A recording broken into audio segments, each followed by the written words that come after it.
It was really, I didn't know this until I started preparing for today, that the coordinating board was actually founded as the Texas Commission on Higher Education in 1953 by, and as you can see there, Governor Alan Shivers. It was the commission that was commissioned, and then it was created as the Coordinating Board Texas College and University System in 1965 by Connolly. In the 70th legislature, as you can see, there was a Texas Charter for Public Higher Ed, and then in that charter it became a name change to the Texas Higher Education Coordinating Board. It was really interesting to read the charter in some of the initial documents and even press releases from the governors, Connolly and Shivers, that explained why we needed a coordinating board, our term now. So it was really fascinating. To make education of this extent and quality possible, we must husband every one of our resources. Nothing can be wasted in the realms of money, personnel, time, or buildings, or equipment. No job can, no institution can handle alone. We must demand and get, what we must demand and get is an outstanding, well-coordinated, mutually reinforcing system of higher ed. So that was the very preliminary concept for what is now the Texas Higher Education Coordinating Board. That was stated in 1953. Then I loved this out of Connolly's charge to the Coordinating Board, the old name, where he said, for the first time, junior colleges under your direction become full partners in our total higher education system. So even in 1965, that was when junior colleges really were, they were talking about junior colleges then, 1965. I just thought that was really neat to see that, yes, junior colleges, community colleges are indeed valued and should be a part of the higher ed system. So anyway, I thought that was fun history to know. The mission statement is listed there. Again, this is an example of, here's a link if you want to go see the actual full statement once this is available for you. We're not going to do that now. But basically, it's kind of an unexciting, not very motivating, it's not one of those mission statements you're like, hoorah, I want to join the coordinating board. It's just simply to work with the legislature, governor, governing boards, higher ed institutions to meet the goals of the state's higher ed plan. There is a state higher ed plan that's overseen by the coordinating board. You've probably heard it called Closing the Gaps. That is considered the state's higher ed strategic plan. So the coordinating board sees that. Access is still very much a key in the mission statement, but just like the national completion agenda, completion more and more is part of the coordinating board's overview as well, oversight as well. So already you can see increase the number of completions, keep college affordable, and align higher ed outcomes. Well, that gets us into the host student learning outcomes statement area as well. So coordinating board very much is involved in the identification and measurement of learning outcomes. But there's basically three broad purposes for the coordinating board. Coordination, obviously, you can see there the higher ed plan, review and approve academic technical programs, and provide information. I'll show you here in a little bit where some of the data is that they're referring to there. And then the administration of, and these are sample programs, it's not all of them, but just sampling the Hazelwood Student Loan Program, Graduate Medical Education Grant, and the big one for us and the most relevant is the Carl Perkins Grant Funds. So that's the flow from the federal government for federal Perkins to the coordinating board to the colleges. So they oversee that. Their closing the gaps has been their mission critical focus for many years now. They've updated that gaps document, strategic plan, because we weren't quite reaching, not closing the gaps. But what this is consistent with is the national completion agenda that will have more college completers by 2015, 2020 than ever before. And each college every year, public, I should emphasize, has to report their closing the gaps results to the coordinating board every year. So Lone Star does, every community college, public university in Texas reports on this. And it's in 4 areas: student participation, success, excellence research. That doesn't apply as much to us, obviously, but the universities would. How we're addressing the goals, and then annual performance measurement. Now, since I've been here, I've not done a Closing the Gaps report. I was very much involved in the Closing the Gaps report in my other institution, but this must all come from our system office now and reporting as a whole. But if you'll go to that hyperlink, you can see data for every institution on their Closing the Gaps in those 4 categories for every year for a long time ago. So if you want to spend some time looking through that. As I mentioned, we get SACS and Coordinating Board. We use that synonymously, and there's really 2 very different roles of the 2. Coordinating Board is a state agency. It's a function of the state, an extension of Texas government. It implements the laws passed on by the legislature for higher ed. So legislature meets, Senate bill, whatever, House Bill 5, which is the big one we're dealing with now, comes out from the legislature. It's the coordinating board's role to develop the rules and regulations and guidelines for implementing the laws. SACS doesn't have anything to do with the laws of Texas. So if it's a state requirement, it's going to fall under coordinating board. That's a simple way to kind of distinguish the 2. The Texas Education Code, Texas Administrative Code form the basis of work. If you go there, you're going to see a summary of the laws, and then if you go to the Coordinating Board website looking at that, you're going to see that reference, but then the guidelines and the rules are very much going to follow Administrative Code and Education Code. And then state reporting and funding. All of our funding reports, contact hour reports, student reports, tons of reporting that goes into the Coordinating Board.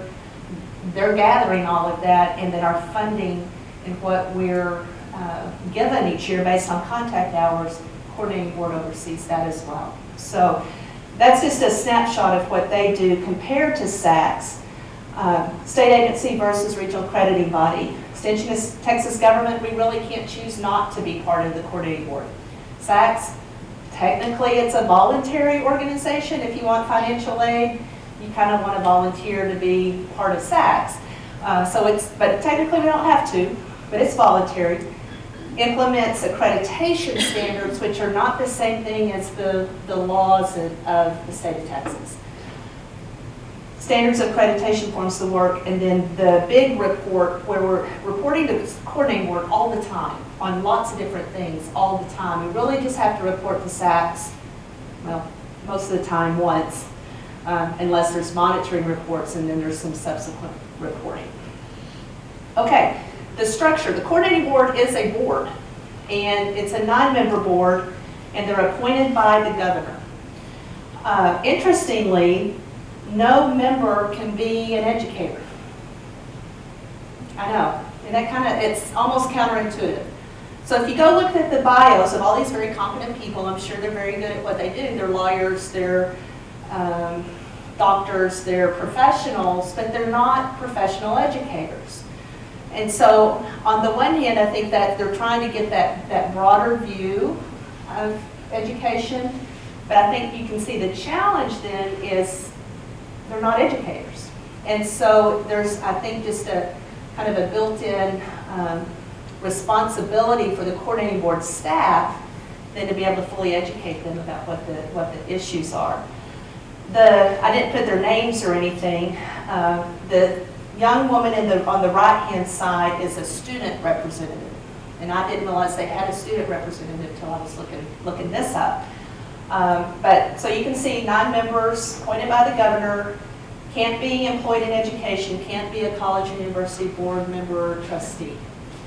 And there they are. So there is a commissioner who reports to the board. Dr. Raymond Paredes, he's been commissioner now for many, many years.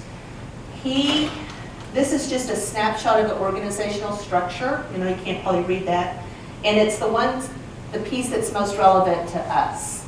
If you look at the Coordinating Board website's organizational chart, it takes like 6 pages to get through all of it. It's very complicated. 2 major divisions, the finance administration side and the academic planning side. So 2 deputy commissioners run it. I couldn't find the name of the finance deputy, but I didn't pursue that. Under academic planning, there's 3 divisions under that broadly. So Workforce Academic Affairs and Research is led by Dr. Rex Peebles. Some of you may recognize his name. He was a VPI at Midland College for a very long time. He was at our campus a couple of years ago when the core redesign was happening, and it was an all-college, all-system day curriculum thing.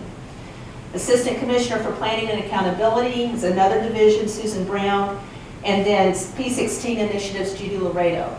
So those are the 3 areas that we interact with the most, whether it's student services or instruction. There's Rex Peebles, Assistant Commissioner for Workforce Academic Affairs and Research. Gary Tomerlin is new to the coordinating board, hadn't been there too long, but he brings a lot of experience. I actually got to have a lunch with him at AACC last week in DC and got to know him just a little bit better. So a big group of us. So he works directly with Rex when it comes to community and technical colleges. So Rex has got oversight for universities, everybody, and Gary's got, Dr. Tomerlin's got us. So they've got this complicated staff structure, but the bulk of the work and to engage the educators is done through committees, not unlike other agencies. But these are a sampling of some of the ones that you may recognize. Again, there's a hyperlink if you want to go research all of these, but the ones I'll point out here are the lower division Academic Course Guide Manual Advisory Committee. For some of you that will sound familiar. So the Academic Course Guide Manual is the inventory of courses that community colleges can offer. And if it's not in the ACGM, we're not supposed to offer it without special approval. And so this committee reviews, what courses go in there. If there's been a special topics course taught by an institution for 2 or 3 years and there's a real need for it and other people in the state need it, it can be approved to be added to the ACGM. So that's what they're working on. Did you have a question, Dan? Okay. Feel free to ask. The other one is the Undergraduate Education Advisory Committee. You'll hear it thrown, it's UEAC. You'll hear UEAC thrown around. That'll go to UEAC. That is really a broad committee that looks at undergraduate education, but it's community colleges and universities. It's not unique just to community colleges.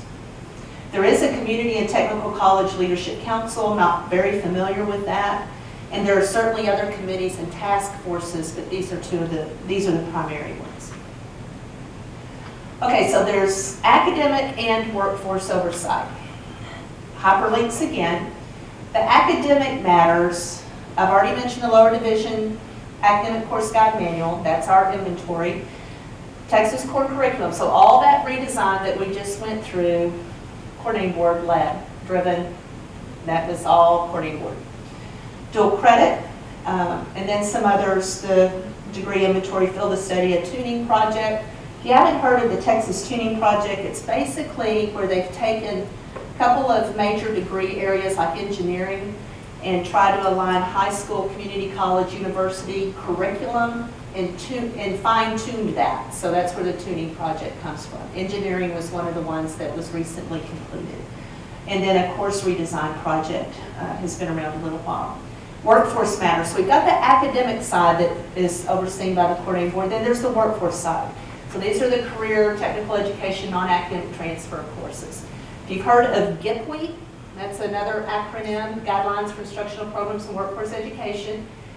It's just a handbook of all the rules and regulations around credit and non-credit workforce education. How many hours can it be? How long does a degree have to be? All the rules, the laws associated with that put into this handbook. So it's kind of, if you work in the workforce side a lot, you're in the GIPWE all the time. And it's just a valuable resource. Again, a hyperlink is there.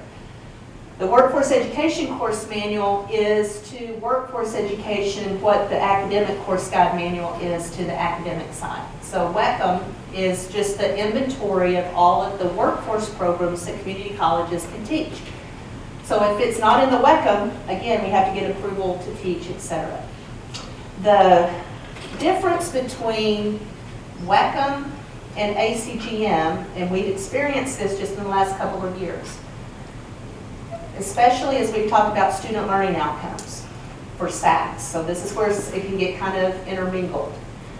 We all know that SACs requires us to have learning outcomes and measure and show use of results and all of that. The WECM makes that a little bit easier for folks because every course in the WECM already has learning outcomes identified. There's been a statewide committee on the discipline and they've identified for this business class, you got to cover these learning outcomes. That's been that way forever, for a long, long time. The academic course guide manual, not so much. It's just been, here's the courses, here's the title, here's the description. Colleges, you guys go figure out the learning outcomes. And so while for the most part, what we offer for English 1301 looks a lot like Houston, looks a lot like San Jac, they were different learning outcomes, could be very different. So about 3 years ago, the coordinating board undertook an effort to identify for the ACGM state vetted learning outcomes. So committees are put together of faculty from all around the state, colleges and universities, for that discipline. They review syllabi that are submitted and they identify a set of common learning outcomes for that discipline. So we've done English, math, history, government. Now we're looking at geography, psychology's been done. This has been a long-term project because there's just so many courses in there, you can't do it all at once. So each year they take, for the last 3 years they started, each year they take about 5 disciplines and identify the learning outcomes for the ACGM. So that's been a big culture paradigm shift in Texas because for so long the ACGM was just, you could do whatever you wanted. Didn't have the learning outcomes identified. But that's a good example of where it can get confused. Is that a SACS requirement or is that a coordinating board requirement? Well, it is both. SACS requires it that we measure it, have an institutional effectiveness process. Coordinating board is now requiring if the learning outcomes are identified in the ACGM, you have to meet those. You can add to, you just can't take away from. Low producing programs is a big deal, especially if you work in the workforce side of the house. If we start a new program, we're required to have a certain number of graduates at 3 years and 5 years, and if we don't, we get noted, that program gets noted as a low producing program. If you can't turn it around in a certain amount of time, then it has to go away. So the coordinating board has a lot of power in that sense. It used to be that to start a new program, it was really difficult with the coordinating board. There was a ton of work that had to go in just to get approval. They've changed it so that it's less of an approval process on the front end and a more of an accountability process on the back end. So it's very easy to start a program. You send the information to the coordinating board. We want to offer chair repair one-on-one program certificate. And they're like, sure, fine.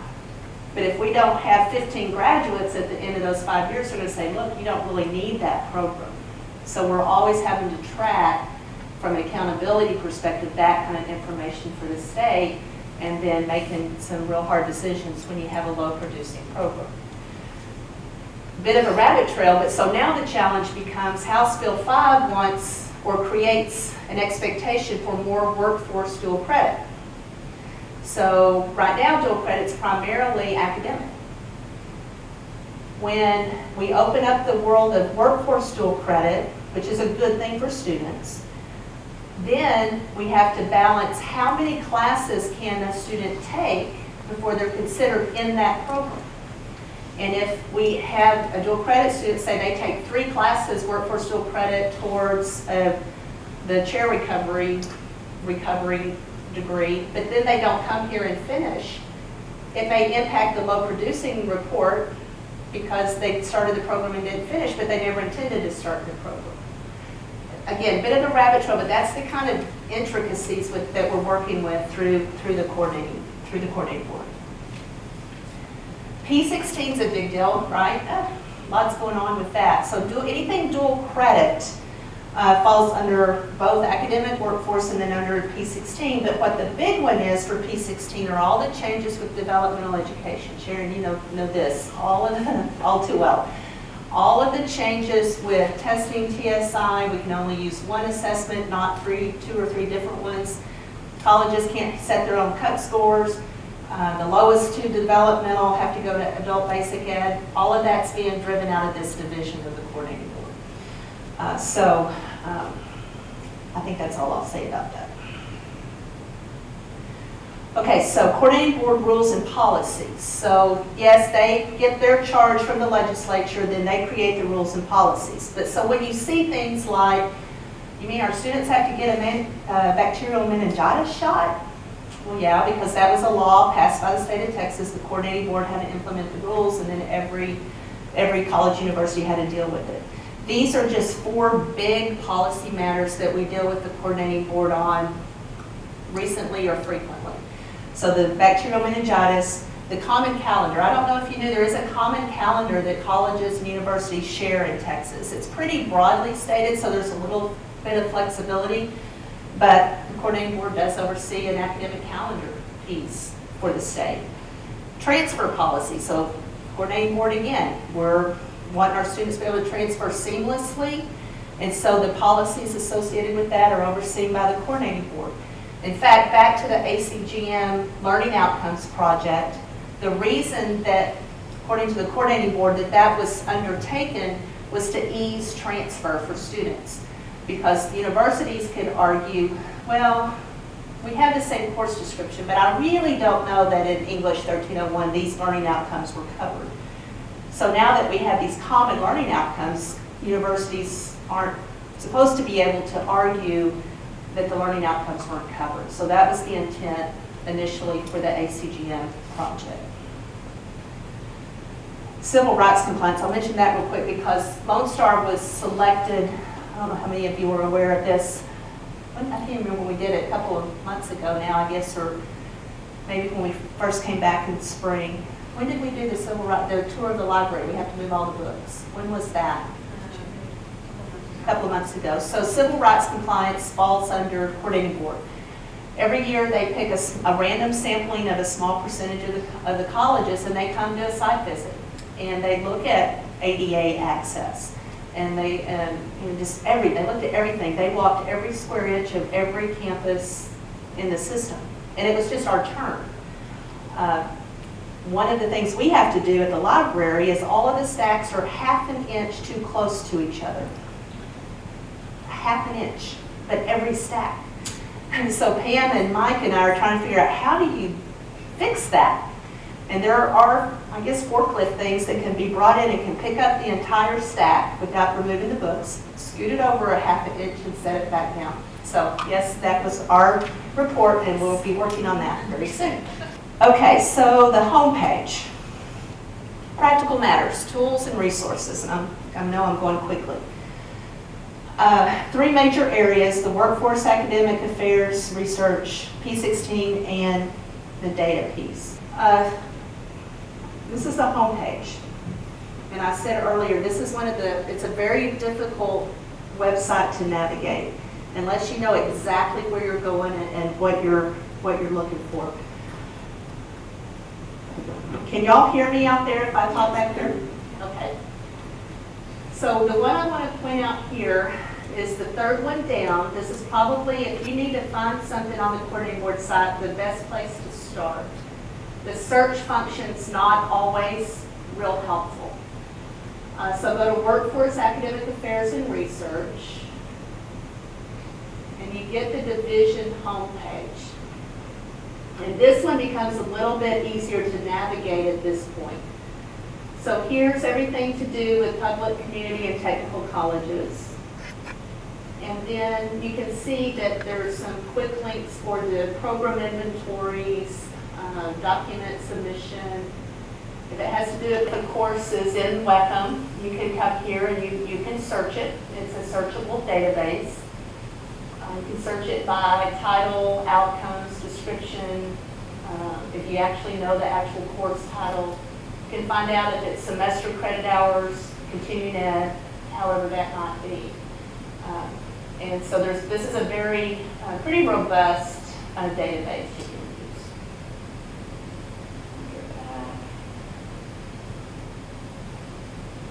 Here, the core curriculum piece we mentioned, all of that information is here. The changes that were made, everything to do with that here is where it is on this website.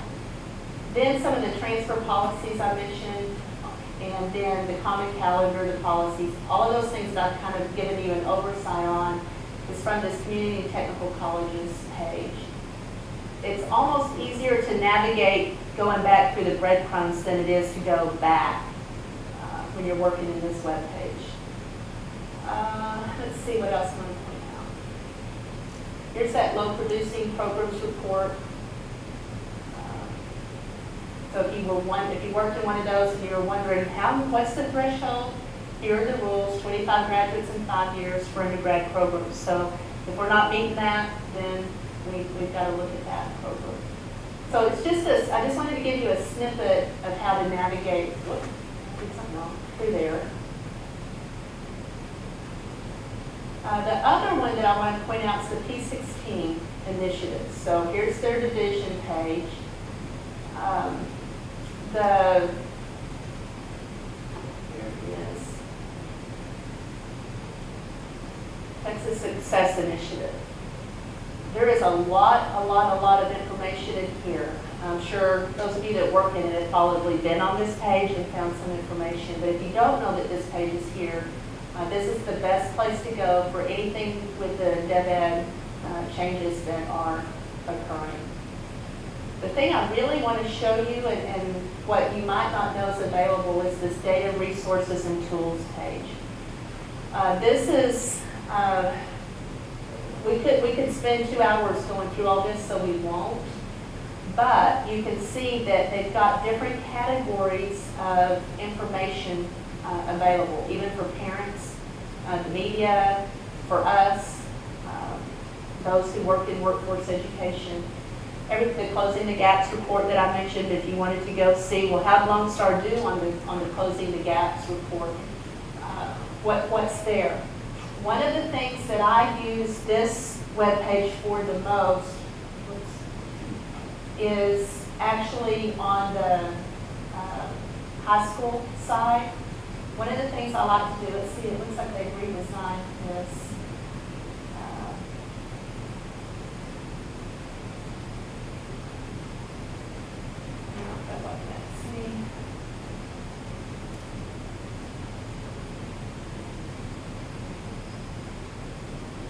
I can't find it. There is I apologize, it used to be right. I should have checked it. There is a resource tool that shows from each school in each school district in the state of Texas which institutions their graduates went to after high school. So you can track how many students from Magnolia ISD came to Lone Star College Tomball. That is a very helpful, very useful tool. Of course, I can't find it. Is it on the right-hand side? But I believe it is very useful. Under high school on the right? Did you see it? It Okay. said something about tracking something. Let's see what that says. Secondary outcomes nationally? Oh, okay. Down on the right. So here we go. High school grads enrolled in higher ed. You can search it a couple different ways. It really doesn't matter which one you click on, but this one looks the most comprehensive. So you can see it goes back several years. Then look at 11, 12.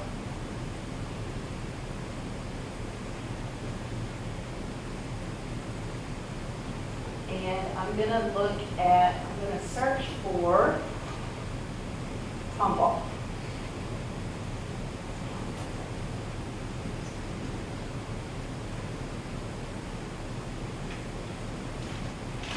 I don't know that y'all can see those numbers at all, but what this tells me is that, let me go up the page, from Cypress Creek High School out of Cyfair, ISD, 22 of their fall 12 actually did the spring 13 graduates came to Lone Star College Tomball. And this can just be very helpful from a programming view if you're looking for where to recruit students from or just want to know, you can see where students are coming. How about Tomball High School? Okay. Let's go down to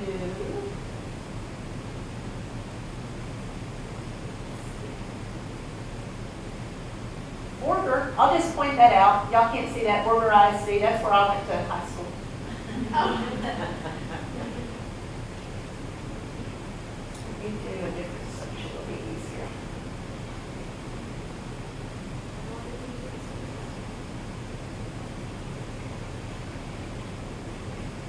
Well, I hope y'all can't see because I'm just spelling high.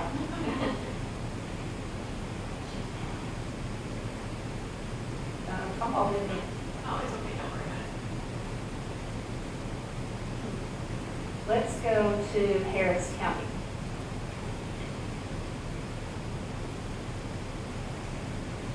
That was a pretty lousy number on top here. Yeah, that wasn't a good example.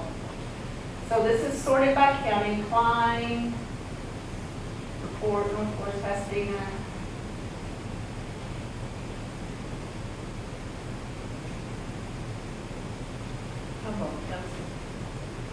Okay. Trying to make that any bigger. Is it 138? 150.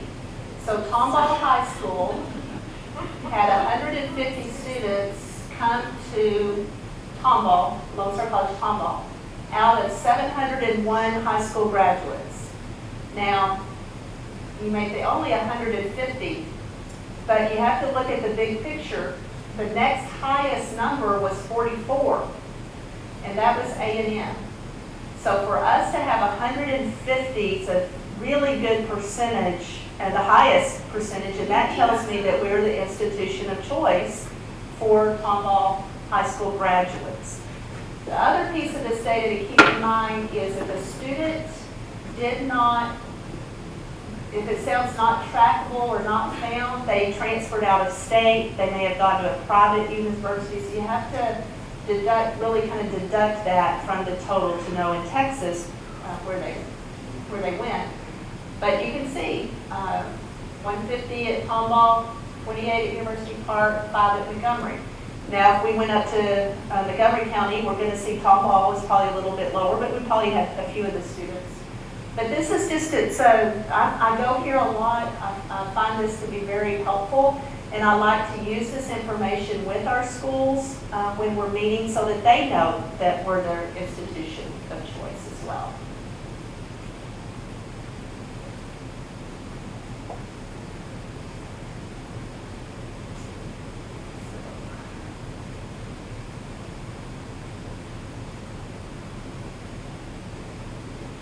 So is this where Ori is getting their benchmark reports? Or? No, Ori's probably providing data to this report. Yeah, so their data is coming just from our, just internally, that they're uploading data to this website all the time. I know that's very hard to see, and y'all are sitting so far away from the screen. So, not entirely my fault, but you can't. I ignore a lot of the website. There's just so much information there. But if you're interested or need information, if you'll remember those 3 main links, that seems to be for what we do, where most of the information is that we need. I left my clicker back there. The last slide is just, do you have any questions? Happy to answer. That's a very quick down and dirty of the coordinating board. We could spend much longer. But I'm happy to answer any questions you may have. Barbara? Well, I probably have a question that most people have. Okay. The coordinating board is no longer sanctioning a certain course. So for history and Okay. special topics, and probably most subjects, there's a course. So what recourse is it? Do you contact someone? Do you lobby? Do you, get professional organizations to go? Right. What Great question. So if it's like a special topics course or or even with the course stuff, if there was, is there a process if the course wasn't approved, what do you do? The special topics rules I'll deal with first, as I understand them. The intent for special topics is to recognize that if there's something unique, because not every part of Texas isn't the same, right? So if there's in the rural area, if there's a unique agriculture course that's not going to be needed in Dallas, it gives institutions an opportunity to have something that really fits a niche for them. You can offer those special topics courses for 3 years without any kind of, you just kind of let them know you're doing it. But if you want it in the ACGM, you have to show that the course will transfer to 3 universities. And so you have to get written statement from the universities that says, yes, we'll take this course and transfer. When that happens, it goes to the Texas Common Course Numbering System board. I'm on that board. We meet twice a year. It's very rare. And it's very rare that we see, but what we mostly see are those appeals that says, please keep this in, we need this course for whatever reason. The reason it's kicked out the most is either they don't have the 3 universities to say, yes, we'll take it. That's really the most common reason. Or secondly, it is so similar to a course that is in the ACGM. Often the feedback will be, are you sure that this course really doesn't meet your needs? And so that's kind of the process of it. Frankly, I've not seen an appeal of any of that. When it's come back, what I have seen is it's been tweaked or revised or resubmitted. Maybe it had that third institution say, hey, we got our 3 now, or we've adjusted the language a little bit to make it more unique. And here's, so it's not so much an appeal as it's just a resubmittal process. When I've seen it resubmitted, it's gotten approved, but I don't know what happens after that. Well, we used to have this general history course that, and here on this campus, we have the war series. Okay. Civil War, World War II, that we taught Nazi Germany. At Kingwood, they had history of rock and roll. I know UP, right, for the fall, they're planning to go ahead with it anyway, and they're going to teach history of hip hop. And that was. I can tell you, that's not in the ACGM. But like for literature, you can do all these topics. Right. For yeah, but there's Not no much on the place history for part. it for history now. What's the literature one? Because it's a real broad Like title. 2341. Yeah, special topics in Yeah, they whatever. let you do like special topics. Right, film, poetry, whatever. That's really So history doesn't have that same kind of course to connect with, right? So it's the question how to get it in there? Or I know Cliff has said you just change the name because through the years they've changed it. Because Cliff has done the Roman Empire and things like that. And so at one point I forget what it was called, and then that was next, and then we went through the special topics thing for a few years. That was next, and so it sounds like special topics is not. It's really not the best way to go. It's really better to like what literature has, where it's a course in the ACGM. I doubt I don't know if the learning outcomes for 2341 have even been touched because it's so different all the time. I don't know if it will be. Right. And it used to be a course in the ACGM. But they took it Special out. history, special topics, and then it was. But I wonder if it was kicked out because it had special topics. And I don't know, but that's what literature has, so that's a good question. If I would recommend that if that's something that wants to be pursued, the curriculum team just push it up through the process, and really as a system, it would be Carrie Rogers' office to push that to the coordinating board and follow that. So we go through Carrie Rogers. I would, because she's our primary link in the system. Different colleges, organize differently outside Lone Star. But she's considered the chief academic officer and would be the one to advocate for that.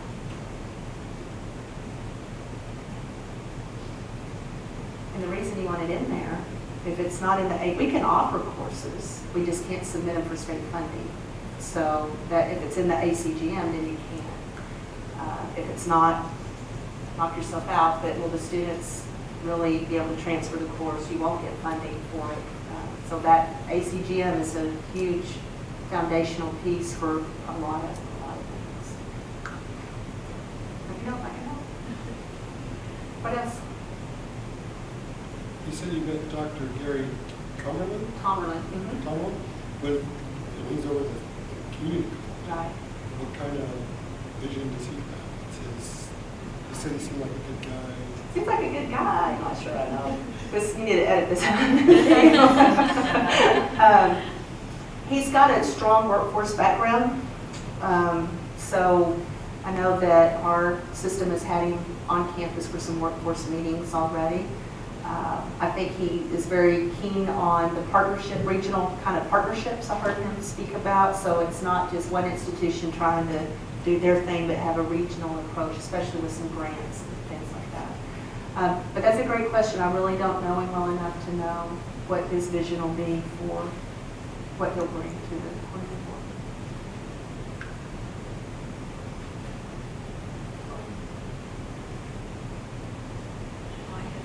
Well, I don't want to talk. You know, a lot of times when some director comes in, well, the coordinating board says this. right. So, I guess I've been trying to figure out how to ask this question. How much is it the coordinating board's fault? Right. And how much is it of? They just give the bad guy? Is the state legislature's fault? I mean, how much wiggle room does the coordinating board have, or are they just kind of the ones that carry out what the state legislature? You know, that's a really good way to ask, but it's not the same question I thought you were going to ask. Really, everything the coordinating board is driven by the legislature. So, core curriculum changes. Was that by the legislature, or did they just decide to do it?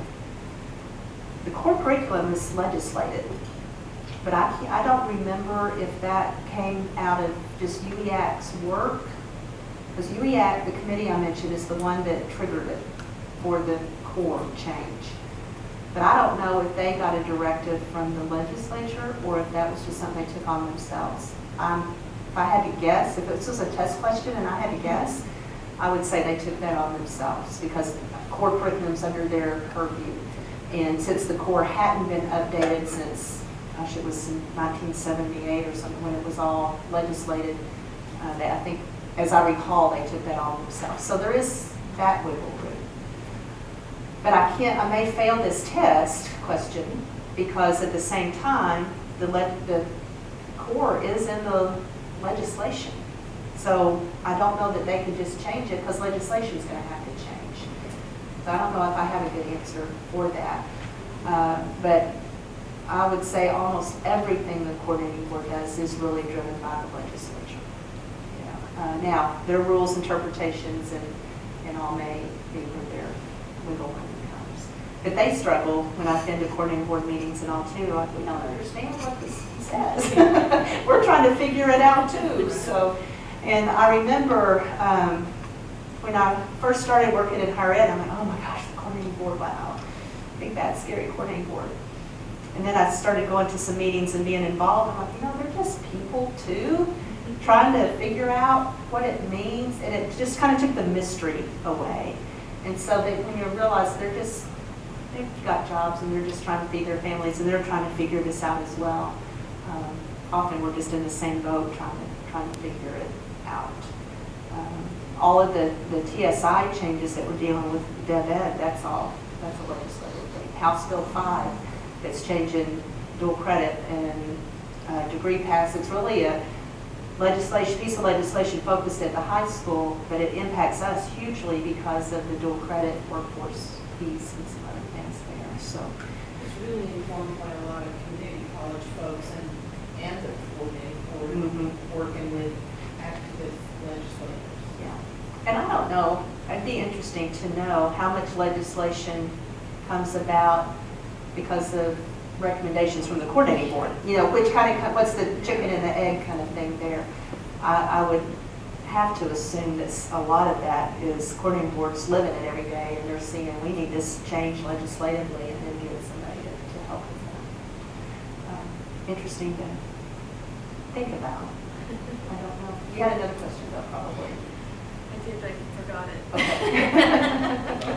When you talk about HB5, Mhm. that was coming up through the curriculum team from English curriculum. Okay. And what exactly, I've had this, a couple people try to explain this to me. What are Oh, they, Lord. what are they No pressure. NCBOs? Okay. And my sense is that they're like this, it's a developmental ed course that could be here, but it's going to be at the high school and get a dual credit here. Okay. Is that, Sort of. I'll do my best. it's like Okay. a bouncing Yes. ball. Okay. NCBO stands for non-course based option. So it's a non-course course, right? Sharon, help me with this. You're the expert now, correct? No, I mean, So the wording is a little bit, it's because you still have to build a course for a student to register in, but it's a non-course option. But hang with me, it's going to be clear in just a second, I promise. The way I think of it is more like a add-on to a class. It can be and there's lots of flexibility in it. It can be a 1-week boot camp on writing, a 1-week boot camp on college math, algebra. It's not, from my opinion, intended to be as long as a 48-hour course. It's intended to be shorter, adjunct to, supplemental to. It seems like summer boot camps. Yeah, so it's, to me, in my understanding of NCBOs, it's not a 48-hour course that students are going to take 16 weeks to go through. It's intended to have some flexibility in when it starts, when it ends, how long it is, how often you're in contact with the students. How is it? Well-intended tell their kids that. So what happens the first time they hit something where they have to think hard? Oh, I must not be smart because I'm having to think. I've been told I'm smart, but I don't understand this. Something's wrong with me, and they lock down. And when I heard that, I quit talking to my kids the same way. And I started saying, Michael, I am really proud of how hard you worked on that. Michael, you really put a lot of effort into that. That was a tough assignment, and you just really stuck with it. Just emphasizing the effort. Visit with you about this, and appreciate y'all coming. Yay, you're welcome.